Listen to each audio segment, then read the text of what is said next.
Revision में हमने पहले एम्पिरिकल फार्मूला को पढ़ा था। अब उसके बाद डिटर्मिनेशन ऑफ एम्पिरिकल फार्मूला को आप फिलहाल नहीं पढ़ रहे हैं क्योंकि इसके अंदर प्रॉब्लम्स हैं। तो मैं चाहता हूँ थ्योरी के टॉपिक हो जाएं और कोशिश ये कि ज़्यादा से ज़्यादा टॉपिक हो जाएं आप लोगों के। इसलिए आज हम स्टार्ट करेंगे मॉलिक्यूलर फार्मूला और डिटर्मिनेशन ऑफ एम्पिरिकल फार्मूला। उसके लिए आपको बताया कि उसकी कैलकुलेशंस हैं बहुत ज़्यादा और इतनी कैलकुलेशंस आती नहीं है टेस्ट के अंदर, तो फिलहाल उसको हम छोड़ देते हैं और आज हम पढ़ते हैं मॉलिक्यूलर फार्मूला। मॉलिक्यूलर फार्मूला की रिवीजन कर लेते हैं। मॉलिक्यूलर फार्मूला के जो प्रॉब्लम्स होंगे वो छोटे से प्रॉब्लम्स होंगे और जिनके आने के चांसेस भी हैं, ठीक है। तो एम्पिरिकल फार्मूला की डिटर्मिनेशन मैं आपको और किसी लेक्चर में पढ़ा लूँगा जब टाइम होगा हमारे पास। अब यह है कि हमारे पास टाइम थोड़ा शार्ट है, हम चाहते हैं कि जो एंटिटीज के पैटर्न के हिसाब से हम पढ़ लें, या जो आपका टेस्ट हो रहा है कल परसों उसके टेस्ट के पैटर्न के हिसाब से हम पढ़ लें। तो आज हम पढ़ेंगे molecular formula.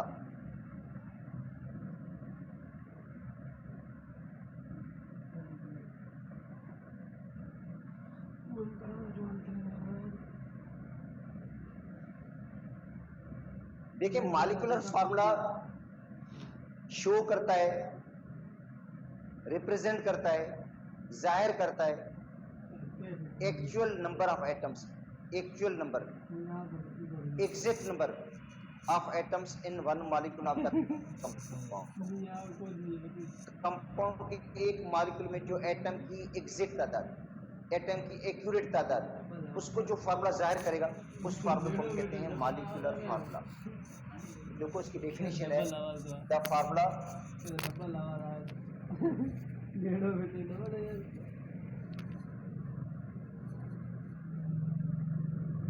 which shows,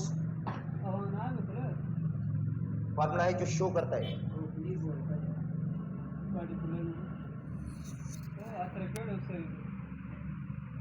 actual number या एग्जैक्ट नंबर, एक्चुअल नंबर या एग्जैक्ट नंबर ऑफ एटम्स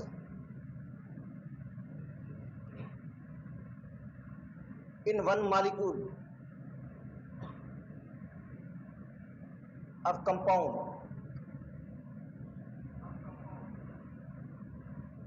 इसका मतलब है कंपाउंड का जो एक मोल है, कंपाउंड का जो एक मोल है उसके अंदर जो एटम की एग्जैक्ट तादाद होती है, एटम की जो एक्यूरेट तादाद होती है, उसको जो फार्मूला जाहिर करेगा उसको हम कहेंगे मॉलिक्यूलर फार्मूला। इसका मतलब मॉलिक्यूलर फार्मूला एटम की एग्जैक्ट या एक्यूरेट तादाद को जाहिर करता है। ये तो होगी इसकी डेफिनेशन। अब आते हैं इसकी एग्जांपल पे।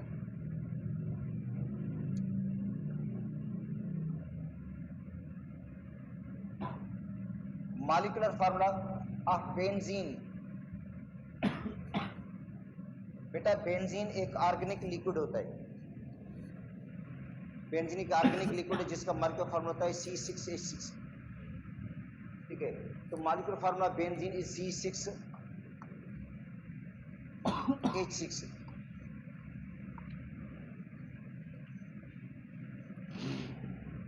It shows that benzene molecule, ये जाहिर करता है कि benzene molecule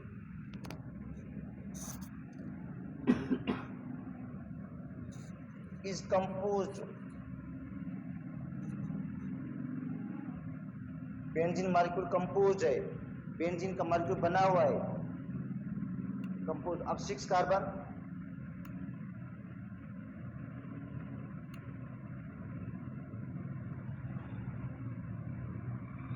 benzene molecule compose of 6 carbon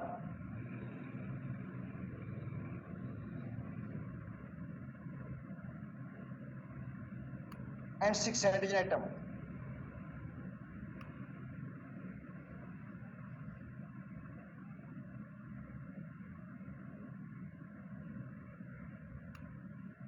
मतलब बेंजीन का मॉलिक्यूल फार्मूला C6H6 है, जो शो करता है कि बेंजीन के एक मॉलिक्यूल में कार्बन के 6 और हाइड्रोजन के भी 6 एटम्स हैं।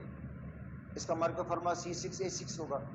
अच्छा, ग्लूकोज का मालिक्यूलर फार्मूला है C6H12O6, जो जाहिर करता है कि ग्लूकोज के एक मालिक्यूल में कार्बन के 6, हाइड्रोजन के 12 और ऑक्सीजन के 6 एटम है।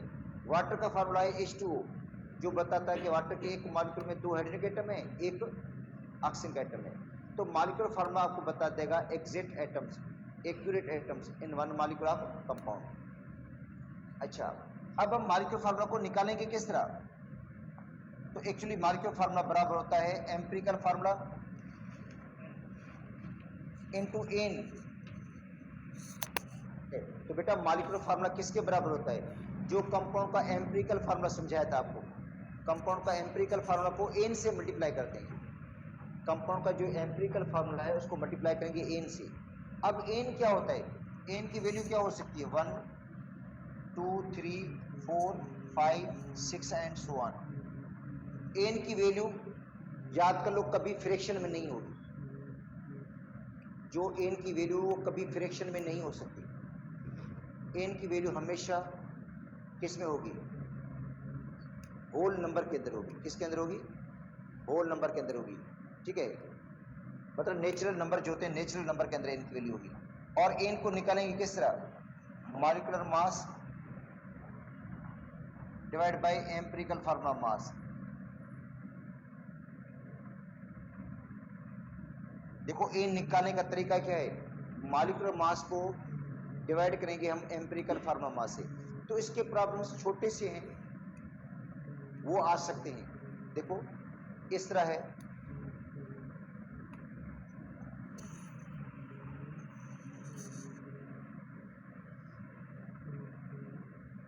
The empirical formula of compound is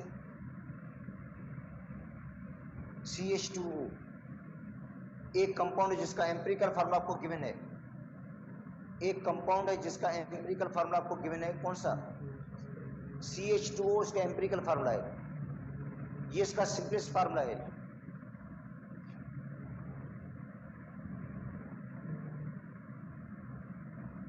the molecular mass of compound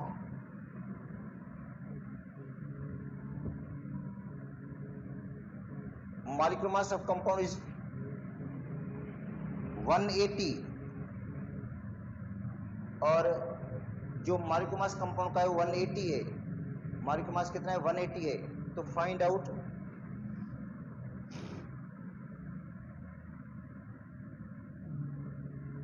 molecular formula. आपको मालूम क्या करना है? मॉलिक्यूलर फार्मूला निकालना है। तो अब देखो इसको हम हल करते हैं। ठीक है, इस प्रॉब्लम को हल करते हैं अगले पेज पर। देखो आपको एम्पिरिकल फार्मूला गिवन है CH2O। एम्पिरिकल फार्मूला गिवन है आपको CH2O। अच्छा, अब निकालें एम्पिरिकल फार्मूला मास।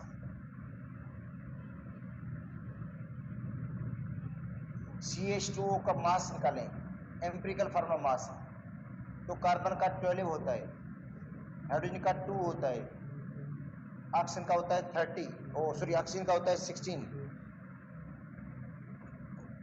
तो बन जाएगा 30।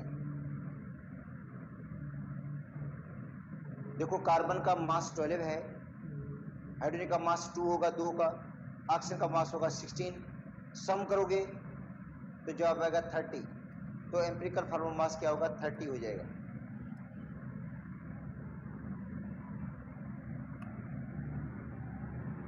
Find out value of N.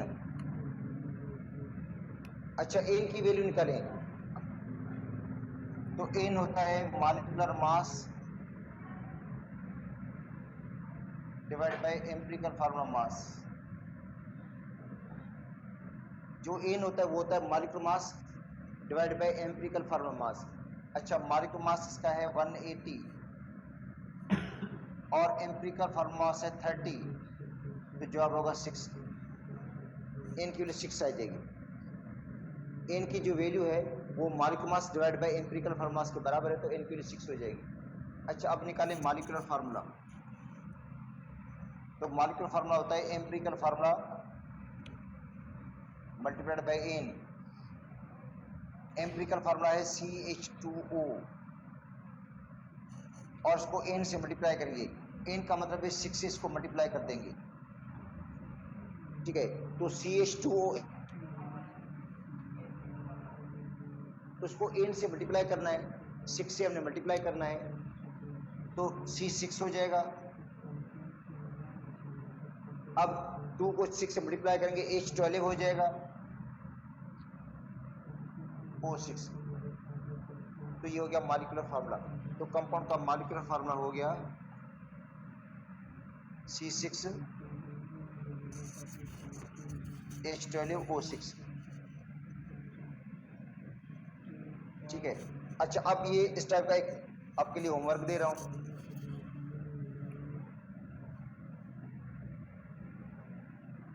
Empirical formula है CH2O और मॉलिक्यूलर मास है इसका 60। अब निकालें इसका मॉलिक्यूलर फार्मूला। ये आपके लिए होमवर्क है।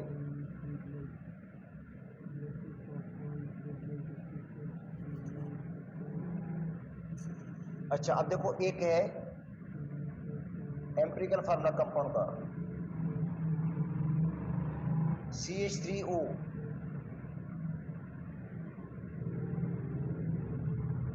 मॉलिक्यूलर मास इसका 62 है और फाइंड करना है मॉलिक्यूलर फार्मूला। देखो, कंपाउंड का जो एम्पिरिकल फार्मूला गिवन है वो CH3O है, मॉलिक्यूलर मास 62 है और मालूम करना है मॉलिक्यूलर फार्मूला। तो देखो, सबसे पहले क्या निकालेंगे आप,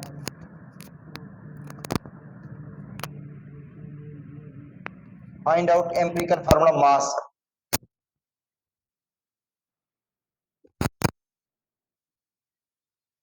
तो CH3O का मास निकालें, 12 + 3 + 16 31।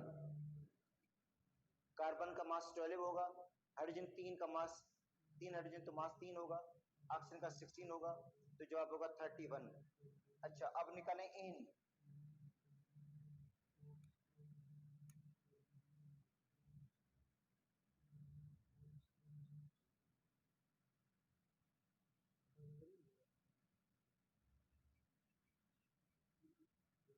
एन की वैल्यू निकालें, तो एन होता है molecular mass divide by empirical formula mass. Molecular mass कितना है 62, एम्पिरिकल फार्मूला मास क्या है 31, तो जवाब आएगा 2 आएगा। देखो, मॉलिक्यूलर मास 62 है और एम्पिरिकल फार्मूला मास 31 है, जब इसको आप डिवाइड करेंगे जवाब क्या आएगा 2 आएगा।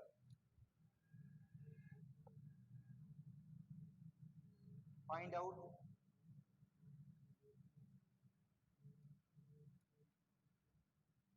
Molecular formula.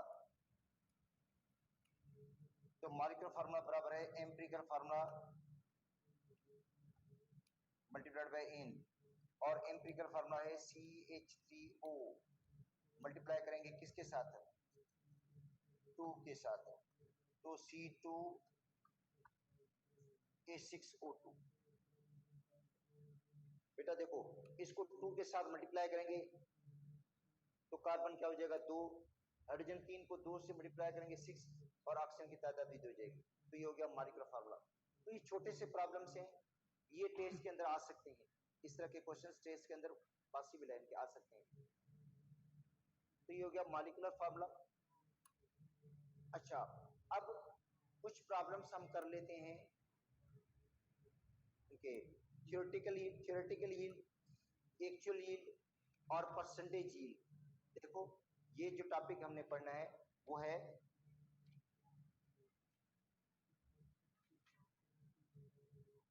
थ्योरेटिकल यील्ड,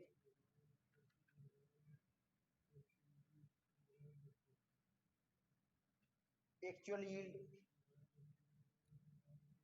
अच्छा एक होता है percentage yield.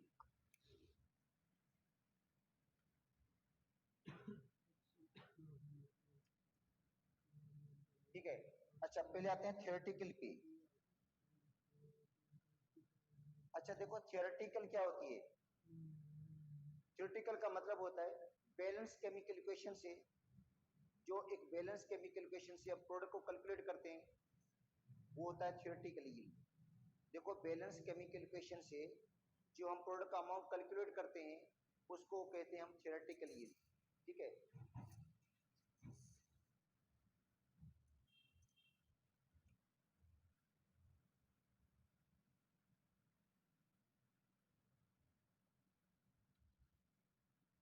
The amount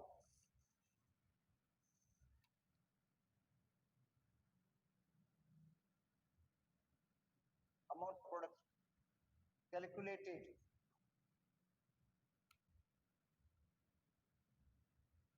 amount of product calculated in a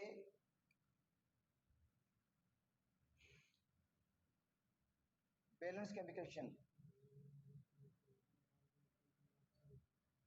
amount of product calculated from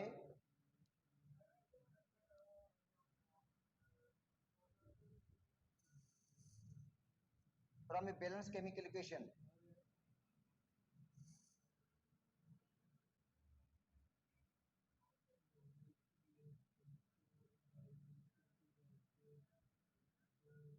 is called theoretical yield.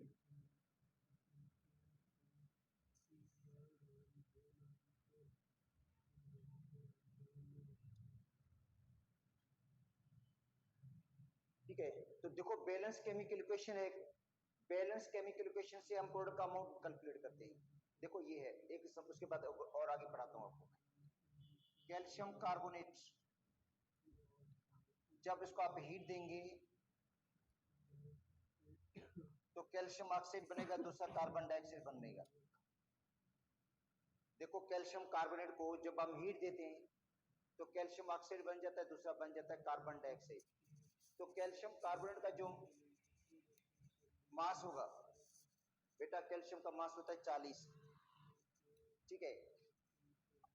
Carbon का मास होता है 12, ऑक्सीजन का होता है 48, सम करोगे तो हो जाएगा 100। तो कैल्शियम कार्बन का मास कितना है, 100 है। और जब इसको हीट देते हैं तो कैल्शियम ऑक्साइड बनता है, कैल्शियम का मास 40, ऑक्सीजन का 16, 56, कार्बन का मास 12 और 2 ऑक्सीजन का मास 32, तो 44। अच्छा ये थ्योरी कहती है, थ्योरेटिकल यील्ड ये कहती है अगर 100 ग्राम कैल्शियम कार्बोनेट आप लेंगे, 100 ग्राम कैल्शियम कार्बोनेट आप लेंगे तो कैल्शियम ऑक्साइड आपको मिलेगा 56 और कार्बन डाइऑक्साइड मिलेगा 44। थ्योरी कहती है, थ्योरी क्या कहती है कि 100 ग्राम कैल्शियम कार्बोनेट से कैल्शियम ऑक्साइड कितना मिलेगा, 56, और कार्बन डाइऑक्साइड कितना मिलेगा, 44। तो ये थ्योरेटिकल यील्ड है। ये जो प्रोडक्ट लिखा हुआ है थ्योरेटिकल है। आप प्रैक्टिकल करते हैं, प्रैक्टिकल में 100 ग्राम कैल्शियम कार्बोनेट लेते हैं।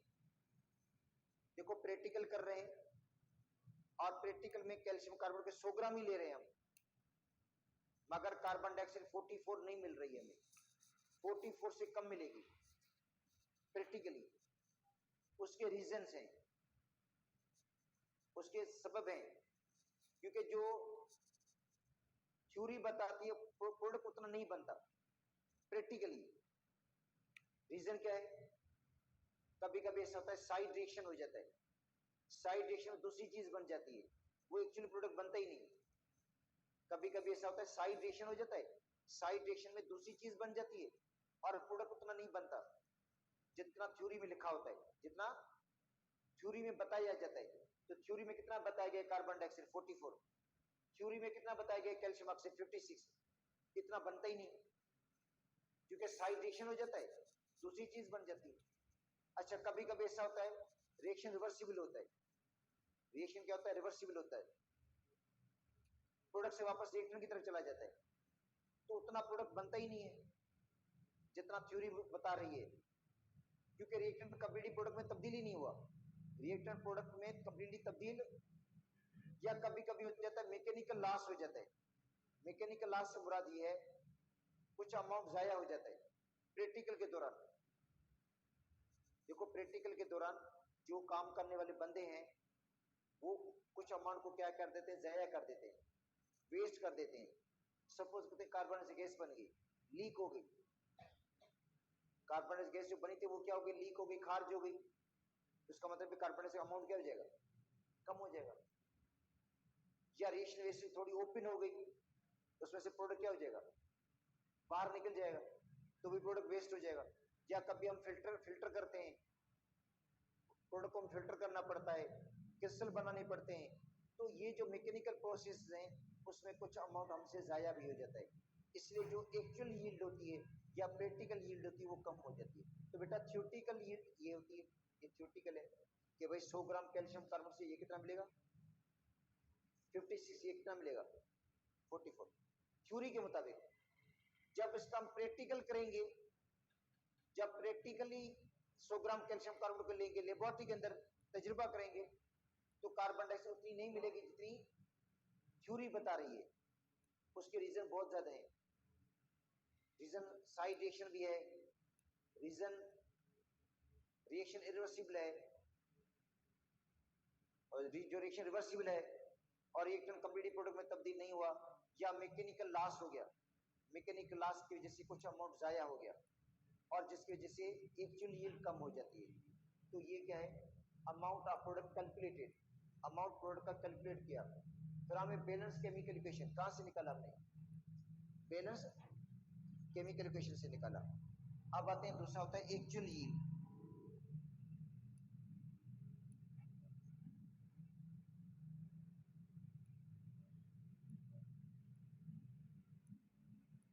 The product obtained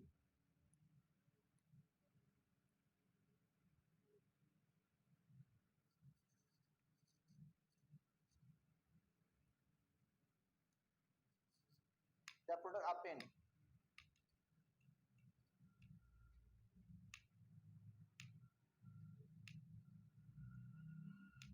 in a chemical reaction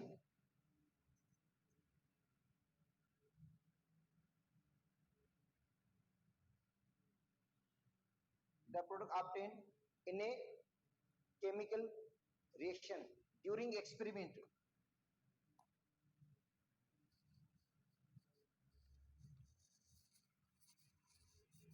experiment के दौरान, the product obtained in a chemical reaction during experiment, मतलब एक्सपेरिमेंट के दौरान जो प्रोडक्ट हासिल होता है, एक्सपेरिमेंट के दौरान जो प्रोडक्ट हासिल होता है, ठीक है, product obtained in a chemical reaction during experiment is called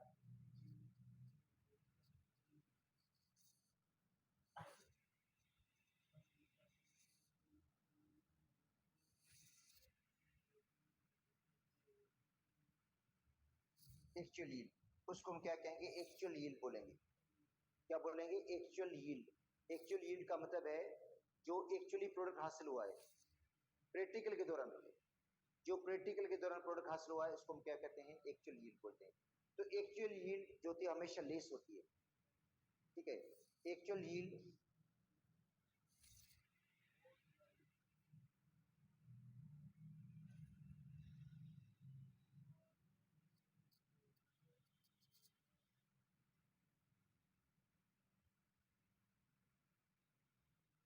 then theoretical yield.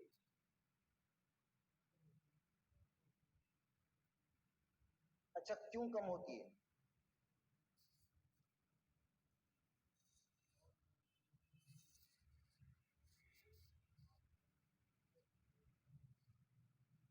Because of some reasons.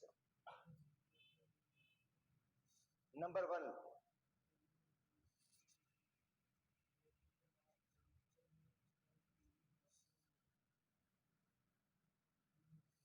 Side reaction,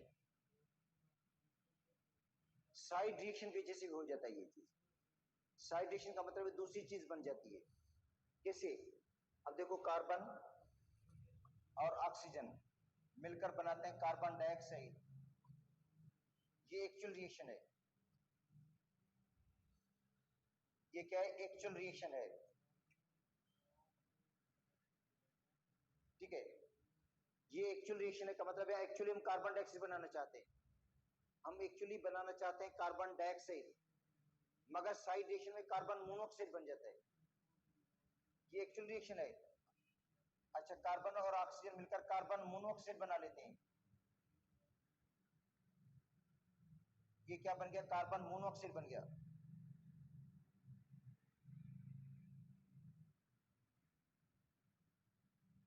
ये साइड रिएक्शन है।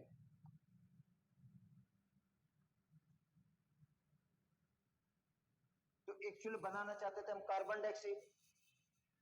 एक्चुअली जो हमारा टारगेट था वो कार्बन डाइऑक्साइड बनाना था, मगर कार्बन डाइऑक्साइड के साथ साथ कार्बन मोनोऑक्साइड भी बन गई। तो ये समझे कार्बन मोनोऑक्साइड हम बनाना नहीं चाहते थे, मगर कभी ऐसा होता है कि ऑक्सीजन की सप्लाई कम हो जाती है। ऑक्सीजन की सप्लाई क्या हो जाती है? कम हो जाती है, और ऑक्सीजन की सप्लाई कम होने की वजह से कार्बन मोनोऑक्साइड बन जाती है, जो एक साइड रिएक्शन है। एक्चुअल रिएक्शन कार्बन डाइऑक्साइड था। इसका मतलब है जो हमने कार्बन के 12 ग्राम लिए। देखो, कार्बन के 12 ग्राम, और 12 ग्राम कार्बन से कार्बन डाइऑक्साइड बननी थी 44।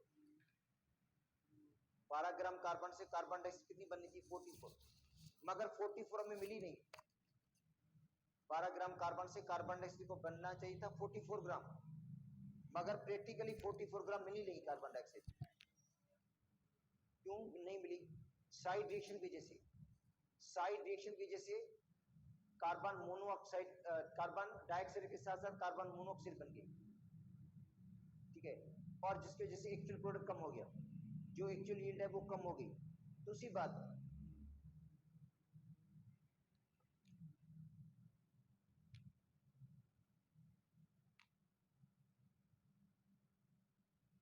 है रिवर्सिबल रिएक्शन।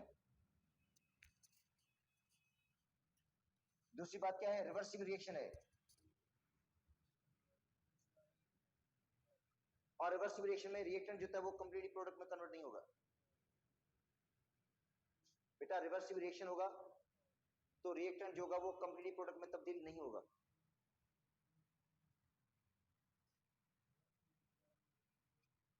ठीक है, तो रिवर्सिबल रिएक्शन में जो रिएक्टेंट होता है वो प्रोडक्ट में कंप्लीटली कन्वर्ट नहीं होता, क्योंकि रिएक्टेंट रिएक्ट करके प्रोडक्ट बनाता है, और प्रोडक्ट से वापस ओरिजिनल रिएक्टेंट बन जाता है।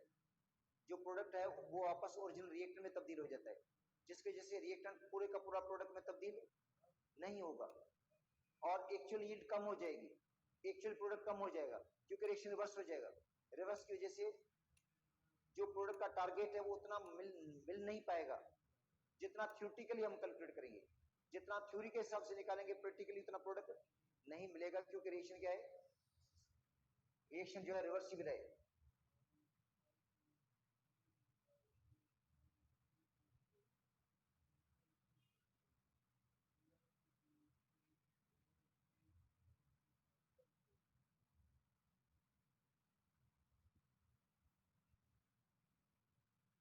तो दूसरा जो उसका रीजन है,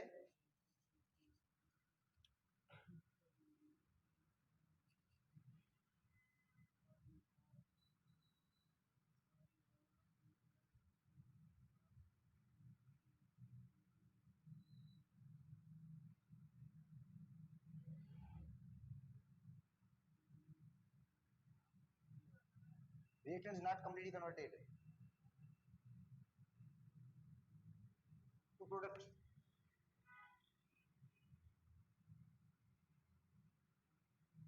रिएक्टेंट प्रोडक्ट में तब्दीली नहीं हुआ, reaction is reversible.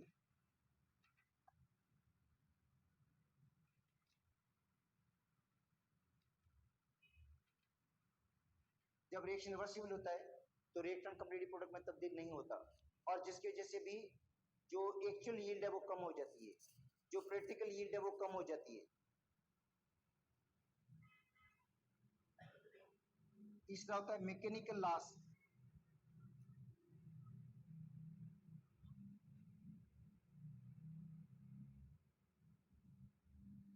Mechanical loss का मतलब है जब कोई हम प्रैक्टिकल करते हैं, प्रैक्टिकल के दौरान कुछ अमाउंट हम जाया कर देते हैं, प्रैक्टिकल के दौरान कुछ अमाउंट को हम वेस्ट कर देते हैं।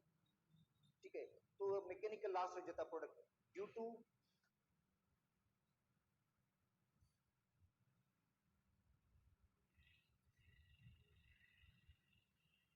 filtration,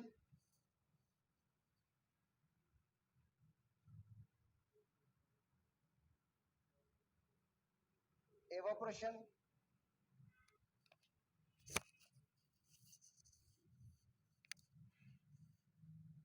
crystallization, फिल्ट्रेशन होती है, एवापोरेशन होती है, क्रिस्टलाइजेशन होती है, उनमें कुछ अमाउंट हम वेस्ट कर देते हैं और जिसके जैसे एक्चुअल यील्ड कम हो जाती है।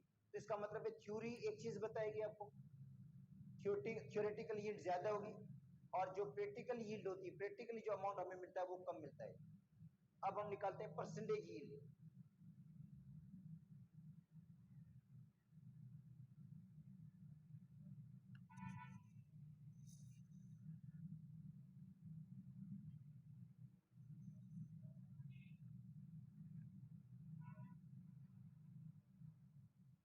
परसेंटेज जो यील्ड होता है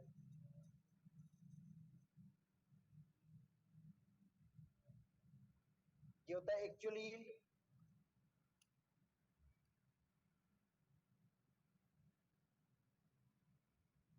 divide by theoretical yield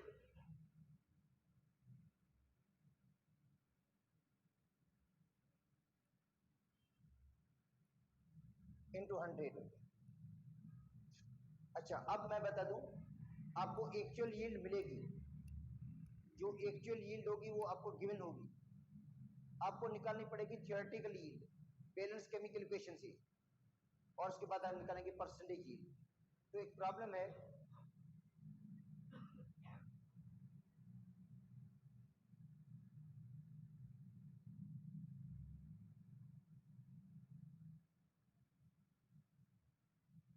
fifty gram calcium carbonate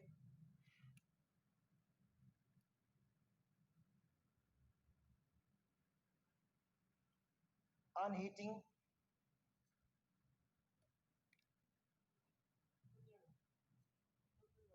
produce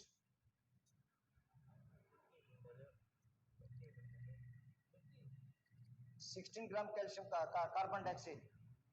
50 gram calcium carbon के हैं और वो कार्बन डाइऑक्साइड कितनी दे रहा है, 16 ग्राम कार्बन डाइऑक्साइड बन रही है। 50 ग्राम कैल्शियम कार्बन को हम हीट दे रहे हैं और प्रैक्टिकली कार्बन डाइऑक्साइड मिली है 16 ग्राम। प्रैक्टिकली कार्बन डाइऑक्साइड कितनी मिली है, 16 ग्राम मिली है। Find out percentage yield.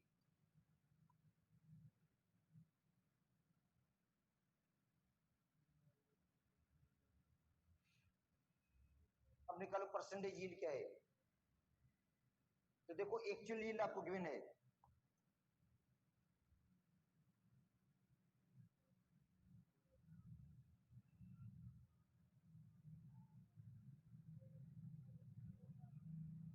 और आपको निकालनी है थ्योरेटिकल यील्ड।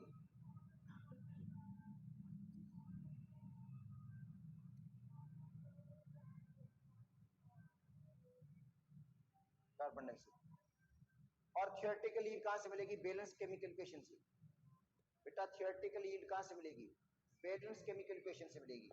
देखो कैल्शियम कार्बोनेट है ये, उसको हम हीट देते हैं तो कैल्शियम ऑक्साइड दूसरा बन जाता है कार्बन डाइऑक्साइड। देखो कैल्शियम कार्बन को हम हीट देते हैं तो कैल्शियम ऑक्साइड दूसरा क्या बनता है, कार्बन डाइऑक्साइड। तो आपको मैं पहले बता चुका हूं कि कैल्शियम कार्बन का जो इक्वेशन का मास है वो 100 ग्राम होता है और इसका है 56, इसका है 44।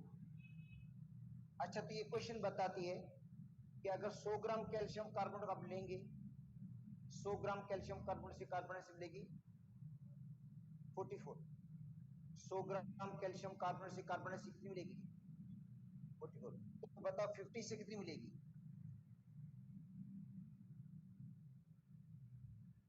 देखो 100 कितनी दे रहा है, 44 दे रहा है। तो 50 ग्राम कैल्शियम कार्बन कितनी देगा, 50 ग्राम है कैल्शियम कार्बोनेट, तो कार्बन से कितनी देगा, थ्योरेटिकल देगा 22।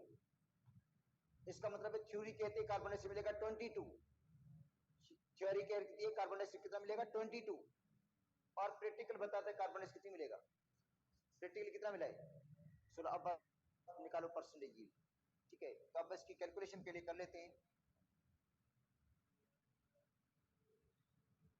कैलकुलेशन ये कि 100 ग्राम calcium carbonate produce 44 gram carbon dioxide. देखो बेटा 100 से कितना मिल रहा है, 100 ग्राम कैल्शियम कार्बोनेट कितनी कार्बन डाइऑक्साइड दे रहा है, 100 से कितनी मिल रही है 44। तो एक से कितनी मिलेगी 44 अपॉन 100। तो एक से कितनी मिलेगी 44 अपॉन 100। तो 50 से कितनी मिलेगी, मल्टीप्लाई करोगे 50 के साथ, कितनी बार लगेगा इसको, 2 बार।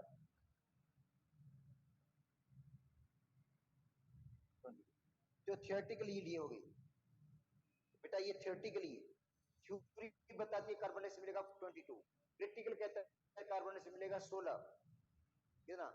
अब निकालो percentage yield.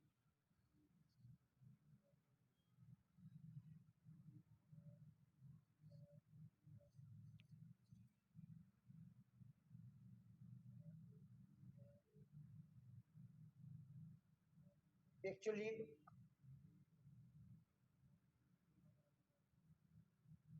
Upon theoretical yield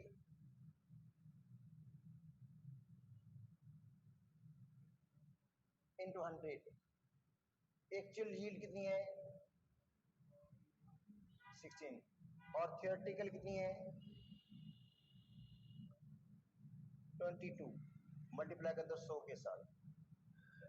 अब जवाब निकालो कितना जवाब आता है।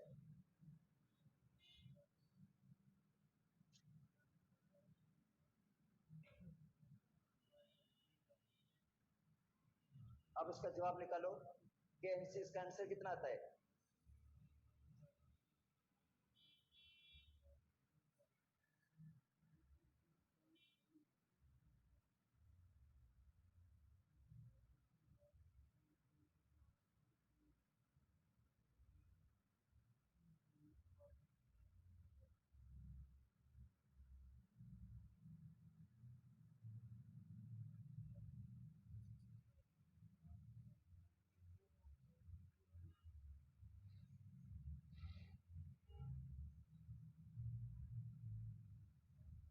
अच्छा कैलकुलेट कर लिया भैया आप लोगों ने।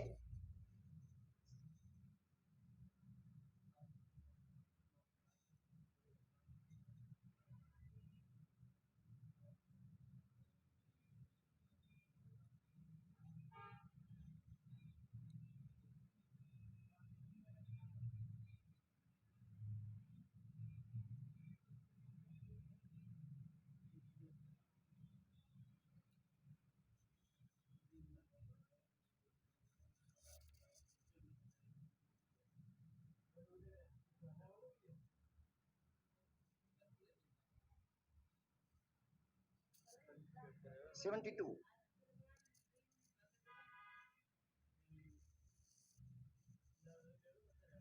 पॉइंट से